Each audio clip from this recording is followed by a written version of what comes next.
بسم الله الرحمن الرحيم والحمد لله رب العالمين وصلى الله وسلم على نبينا محمد وعلى آله وصحبه أجمعين أما بعد. On était arrivé à la parole de l'imam Ibn Baz rahimahullah lorsqu'il a cité la parole d'Allah tabaraka wa ta'ala قل هذه سبيلي أدعو إلى الله على بصيرة أنا ومن اتبعني وسبحان الله وما أنا من المشركين. Dis, ceci est ma voix, j'appelle à Allah avec clairvoyance, moi ainsi que tous ceux qui m'ont suivi, subhanallah, gloire à Allah, et je ne fais pas partie des polythéistes. On avait dit que, notamment, il y a dans les leçons qu'on peut tirer de ce verset, l'obligation de suivre les compagnons. L'obligation de suivre les compagnons. Qui peut me rappeler où on tire cette obligation de ce verset?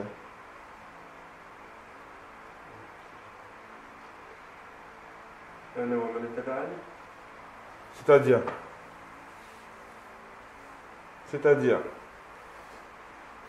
les compagnons qui le suivent dans la droiture. Mais où est-ce que tu vois qu'ici il est obligatoire de suivre les compagnons? On avait rajouté un autre verset à côté.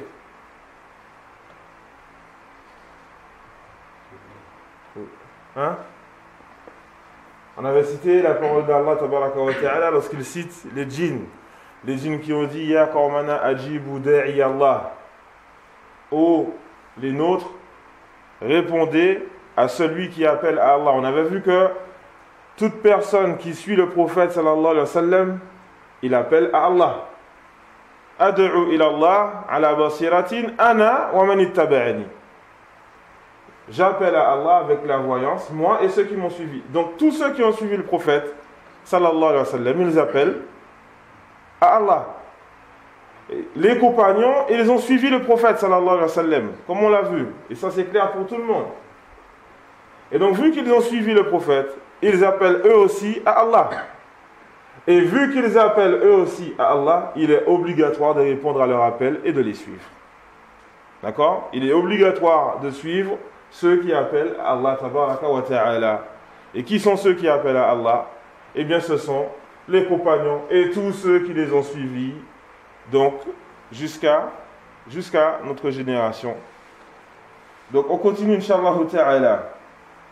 Le cheikh il nous dit وهذا أيضا من أخلاقه عليه الصلاة والسلام ومن أخلاق أهل العلم جميعا أهل العلم والبصيرة أهل العلم والإيمان أهل العلم والتقوى أما أهل العلم من غير تقوى وإيمان فليس لهم حظ في ذلك. Il nous dit donc cela aussi, donc en faisant un commentaire sur le verset, il dit l'imam Ibn Baz rahimahullah, il dit cela aussi fait partie de leur comportement, de son comportement alayhi salatu wassalam, et aussi du comportement des gens de science, des gens de science et de la clairvoyance, des gens de science et de la foi, les gens de science et de la taqwa. En ce qui concerne les gens de science qui n'ont pas de taqwa ni de foi, alors ceux-ci n'ont aucune part dans cela. Et donc ici, le cheikh Ibn Baz rahimahullah, il nous montre qu'il fait partie du bon comportement d'appeler à Allah tabaraka wa ta'ala et de dire aux gens la vérité. Il fait partie du bon comportement parce que souvent, certains donc prédicateurs ou certains étudiants ou certains frères qui ne sont pas forcément étudiants, mais dans leur façon d'appeler les gens à la vérité, ils vont se dire bon, je vais me concentrer sur mon bon comportement, etc. Et on ne va pas aborder les sujets qui fâchent. On ne va pas aborder les sujets qui fâchent. Alors ça, c'est une personne qui n'a pas compris le comportement. Car le prophète sallallahu alayhi wa sallam, il avait un bon comportement. Et il appelait Allah tabaraka wa ta'ala avec clairvoyance. Il a répliqué aux ambiguïtés des polythéistes. Et donc pourquoi est-ce que nous aujourd'hui, on se retrouve devant nos parents, ah je suis gêné de lui parler de tawhid, ah je suis gêné de lui dire qu'il faut qu'il se convertisse à l'islam, ah je suis gêné si, viens je vais le prêcher à l'islam avec le bon comportement. Avec quel bon comportement tu le prêches? D'où tu le prends ton bon comportement? Ton bon comportement tu le prends du Coran et de la Sunna. Ensuite, il continue l'imam Ibn Baz, rahimahullah. لأن أهل العلم من أخلاقهم لأن أهل العلم من أخلاقهم الدعوة إلى الله à la basira, car les gens de science, c'est à partir de leur comportement qu'ils vont appeler à Allah tabaraka wa ta'ala avec clairvoyance. مع العمل وبيان الحق بأدلته الشرعية قولا وعملا وعقيدة, et en œuvrant et en expliquant la vérité avec les preuves de la législation, et ceci en utilisant la parole, les œuvres et la croyance.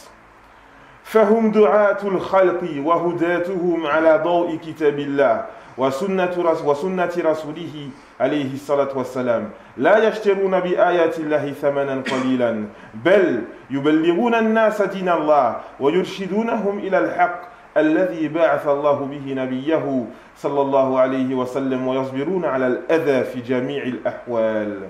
Et donc il dit, et donc ces gens-là, les gens de science, ce sont ceux qui appellent les gens qui cherchent à les guider en se basant sur la lumière du livre d'Allah et la sunna du messager sallallahu alayhi wa sallam. Ils ne vont pas vendre les versets d'Allah tabaraka wa ta'ala à vil prix.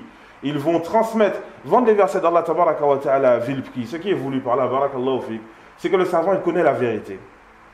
Il connaît la vérité, mais pour une raison ou une autre, il va préférer se taire et ne pas dire aux gens la vérité par rapport à un sujet mondain. Le fait que s'il se tait, eh bien, il garde sa place. S'il se tait, c'est lui donc il a son poste d'imam à la mosquée. S'il se tait, il va avoir son salaire, etc., etc. Et donc, vendre les versets d'Allah tabaraka wa ta'ala à vil prix, le fait de se taire sur la vérité, pour une raison, pour un sujet mondain. Et donc il nous dit, mais au contraire, ils transmettent aux gens la religion d'Allah tabaraka wa ta'ala et ils les guident vers la vérité, celle avec laquelle Allah tabaraka wa ta'ala a envoyé son prophète Mohammed sallallahu alayhi wa sallam, et ils patientent face aux injustices qu'on leur fait. Ils patientent face aux injustices qu'on leur fait dans toute situation. Dans toute situation. On a déjà vu l'exemple de l'imam Ahmed, rahimahullah. On a vu avant cela l'exemple du prophète, sallallahu alayhi wa sallam, comment ils patientent, comment ils ont patienté dans la difficulté, comment ils ont patienté face aux gens qui ont cherché à ruser contre eux pour les tuer. Tout ça parce qu'ils prêchaient à Allah tabaraka wa ta'ala, et ceci ne les a pas fait se taire. Un frère m'a demandé conseil, oui, mais mon père, quand je lui dis la vérité, il se fâche. Il se fâche. Et alors? Et alors, on ne t'a pas demandé de tous les jours, chaque jour, etc. Non, mais dis-lui la vérité. Il faut que tu sois là. Et le jour de sa mort, tu vas regretter par la suite. Et donc, il est important, barakallahu fikum, de faire prévaloir ce point, le fait d'appeler les gens à Allah dans toute situation. وبهذا يعلم أن من دعا على جهالة فليس على خلق النبي صلى الله عليه وسلم وليس على خلق أهل العلم بل هو مجرم. Il dit, en se basant sur cela, il apparaît clairement que celui qui appelle à Allah tabaraka wa ta'ala sans science, celui qui prêche sans science, n'a pas le comportement du prophète sallallahu alayhi wa sallam et n'a pas le comportement des gens de science, mais au contraire, il est un mujrim, un criminel. C'est un criminel dans la législation d'Allah tabaraka wa ta'ala. Les gens aujourd'hui, ils ne veulent pas comprendre. Ils nous disent, ah mais avec vous, on ne peut rien faire. On ne peut rien faire. Et fais en fonction de tes capacités. Barakallahu fik. Fais en fonction de tes capacités. Il y en a qui vont prendre des noms, afin qu'on ne les reconnaisse pas, et ils vont aller nous faire des messages qu'ils publient, qu'ils vont propager publiquement comme ça. Et lorsqu'on explique aux gens qu'ils ne doivent pas faire ça, tu n'as pas étudié, khalik fi baytik. Occupe-toi de ta maison, occupe-toi de ta famille. Tu n'as pas étudié. Ah non, mais vous voulez nous fermer la porte au bien, etc., etc., etc., etc. Mais non, on ne veut pas fermer la porte. On a besoin de renforts. Il n'y a pas suffisamment de Toullab en France. Il n'y a pas suffisamment d'étudiants. Il n'y a pas suffisamment de prédicateurs. On a besoin de renforts. Mais ce n'est pas parce qu'on a besoin de renforts que ça veut dire que tout le monde doit absolument se lancer dedans. Il faut faire attention. Il est interdit de prêcher sans science. Celui qui le fait, comme il a dit le shir, c'est un mujrim. C'est un mujrim et il n'a pas le comportement du prophète sallallahu alayhi wa sallam. Comme on a les nombreux sites, ilm shar'i et tout ça, et j'en passe. Et j'en passe. لأن الله سبحانه جعل القول عليه بغير علم فوق مرتبة الشرك. Car Allah subhanahu, il a fait en sorte que le fait de parler de lui sans science est au-dessus du degré du polythéisme. لما يترتب عليها من الفساد العظيم, à cause de la grande corruption que cela va causer. Allah tabaraka wa ta'ala dit dans son livre قل إنما حرم ربي الفواحش ما ظهر منها وما بطن والإثم والبغي بغير الحق وأن تشركوا بالله ما لم ينزل به سلطانا وأن تقولوا على الله ما لا تعلمون. Dit certes, mon Seigneur a interdit les turpitudes. Les turpitudes, donc les grands péchés, les savants nous disent al-qaba'ih, al-azaim, c'est-à-dire vraiment les péchés qui sont fortement blâmables, tels que la fornication, le mensonge, etc., etc. Les péchés que tout le monde va détester. Tous les doués de raison. Et donc dit, mon Seigneur a interdit les turpitudes qui sont apparentes, et qu'elles soient apparentes ou cachées. Ainsi que le péché. Donc on a les turpitudes, et ensuite on a les péchés. La transgression sans droit, le fait de faire injustice aux autres. Et le fait d'accorder quelconque associé à Allah. Le fait d'accorder quelconque associé à Allah alors qu'il n'en a fait descendre aucune preuve. Et le fait de dire d'Allah ce que vous ne savez pas. Il dit l'imam Ibn Baz rahimahullah ta'ala فَجَعَلَ سُبْحَانَهُ الْقَوْلَ عَلَيْهِ بِغَيْرِ عِلْمٍ فِي الْقُمَّةِ مِنْ مَرَاتِبِ الْمُحَرَّمَاتِ. Et donc il a placé Allah tabaraka wa ta'ala le fait de parler de lui sans science au plus haut degré des interdictions. لأن هذه الآية فيها الترقي من الأدنى إلى ما هو أشد منه. Car dans ce verset, il y a le fait الترقي, donc c'est le fait d'évoluer du plus bas au plus haut, à ce qui est plus grave. Le fait d'évoluer du moins grave au plus grave. فانتهى إلى الشرك ثم القول على الله بغير علم. Alors il a fini par le polythéisme, puis le fait de parler d'Allah sans science. وبهذا يعلم خطر القول على الله بغير علم. Et c'est à partir de là que nous connaissons, que nous voyons le danger quant au fait de parler d'Allah sans science. وأنه من المنكرات العظيمة والكبائر الخطيرة. Et que cela fait partie des actes blâmables, qui sont fortement blâmables, et qui fait partie des grands péchés très dangereux. لما فيه من العواقب السيئة وإضلال الناس. À cause du fait, à cause des grands dangers, qui sont à cause des conséquences dangereuses qu'il y a par le fait de parler d'Allah tabaraka wa ta'ala sans science, et aussi à cause du fait d'égarer les gens. À cause du fait d'égarer les gens. En sachant que, barakallahu fikum, les frères, il y a divergence entre les ulémas sur ce verset. Certains qui disent donc que non, ce verset, il ne cite pas le moins grave au plus grave. Cet avis, le fait de citer le moins grave et le plus grave, c'est aussi l'avis du très savant Ibn al-Qayyim, al-Allama Ibn al-Qayyim rahimahullah ta'ala. Et comme vous le voyez ici l'avis de l'imam Ibn Baz. Mais ce n'est pas un sujet d'unanimité dans l'explication de ce verset. Mais quoi qu'il en soit, ce verset nous montre clairement l'interdiction et la gravité qu'il y a quant au fait de parler d'Allah tabaraka wa ta'ala sans science. D'ailleurs, le polythéisme lui-même Le polythéisme lui-même, c'est une parole d'Allah, c'est le fait de parler d'Allah, excusez-moi, c'est le fait de parler d'Allah sans science. Le fait d'attribuer un égal à Allah alors qu'il n'en a pas. Et donc, ceci est une parole sur Allah sans science. Le fait d'accorder un enfant à Allah alors qu'il n'en a pas, ceci est une parole sur Allah sans science, etc., etc. Et donc, le polythéisme lui-même est une parole sur Allah sans science. Ensuite, il continue l'imam Ibn Baz, rahimahullah.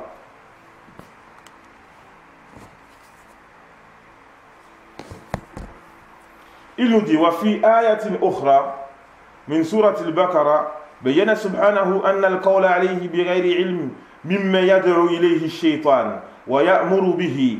Et dans un autre verset dans Surat al-Baqarah, Allah subhanahu wa ta'ala, il a montré que le fait de parler de lui sans science fait partie de ce à quoi appelle le shaitan et de ce que shaitan ordonne.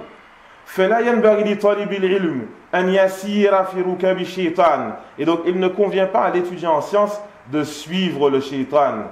Allah Jalla wa Ala, il dit dans son livre يا أيها الناس كلوا مما في الأرض حلالا طيبا ولا تتبعوا خطوات الشيطان إنه لكم عدو مبين إنما يأمركم بالسوء والفحشاء وأن تقولوا على الله ما لا تعلمون. Ô hommes, mangez de ce qui est licite et bon sur terre, et ne suivez pas les traces du diable. Certes, celui-ci est pour vous un ennemi déclaré. Il ne fait que ordonner au mal et aux turpitudes et au fait de dire d'Allah ce que vous ne savez pas. Il ne fait qu'ordonner au mal et aux turpitudes et au fait que vous ne dites d'Allah, que vous ne disiez d'Allah ce que vous ne connaissez pas. Ensuite, il dit l'imam Ibn Baz, il dit Unzur ya akhi. Regarde mon frère, regardez la modestie du cheikh. Hein? La modestie du cheikh. Un imam parmi les imams de la sunna, il s'adresse à nous, il s'adresse aux gens qui l'écoutent, aux lecteurs. Unzur ya akhi. Regarde mon frère. Ma zakarahu Allahu an hadha al-adu al-mubin. Ce qu'Allah a cité concernant cet ennemi déclaré, et le fait que cet ennemi déclaré, il ordonne au mal, aux turpitudes et au fait de parler d'Allah sans science.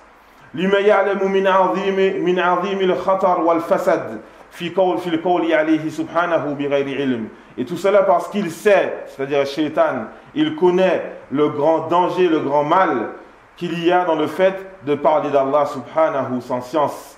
لأن القائل على الله بغير علم يحل الحرام ويحرم الحلال وينهى عن الحق ويأمر بالباطل لجهله.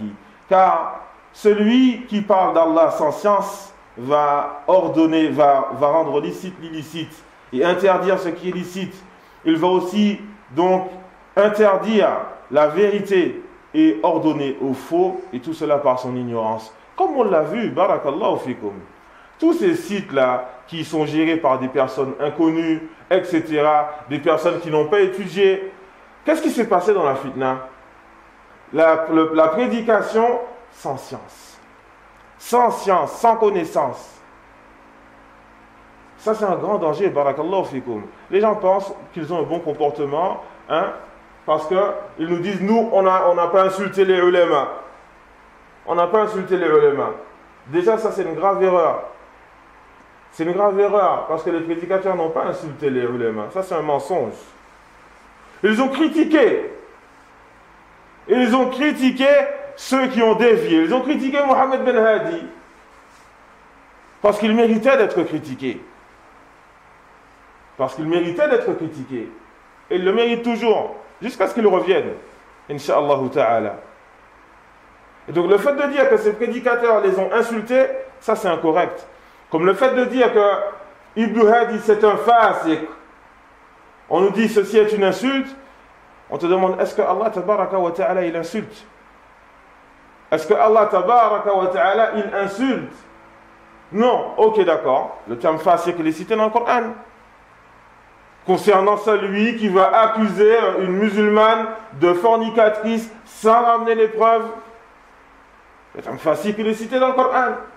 Et donc, est-ce que c'est une insulte? Non. Ok, barakallahu fik. Ne me dis pas que j'ai insulté qui que ce soit. Et donc, ils vont nous dire, ça, le fait de défendre la vérité, c'est un mauvais comportement.